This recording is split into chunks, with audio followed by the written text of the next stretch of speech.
এই সময়টাতে একটি নতুন পর্যায়ে উত্তরণ ঘটেছে। দীর্ঘ 15-16 বছরের ফেসিবাদী শাসনে আমরা এখানে যারা আছি সবাই মোটামুটি মজলুম শ্রেণীর লোকজনই আজকে এখানে সমাবেশ ঘটেছে।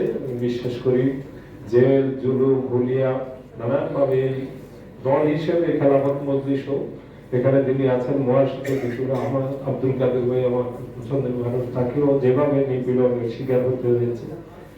তো সব মিলিয়ে এই যে জালেমের কবল থেকে আমাদের 2024 সালে আমাদের যে একটা বিরাট রক্ত স্রোতের মধ্য দিয়ে আমরা আজকের জায়গায় উপনীত হয়েছি।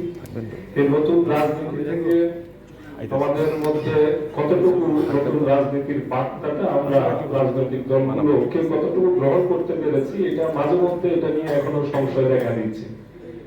এই সংশয়টা যাতে দূর হয়, জাতীয় নেতৃবৃন্দ এখানে আছেন, বিশিষ্ট রাজনীতিবিদরা এবং বিশিষ্ট জনতা আছেন, এই সংশয়টা যাতে দূর হয়। বাংলাদেশ নাগরিকরা কতবার রক্ত দিবে, কতবার এভাবে লড়াই করবে গণতন্ত্রের জন্য, এই প্রশ্নগুলোর উত্তর পরিষ্কার হয়ে যাওয়া দরকার।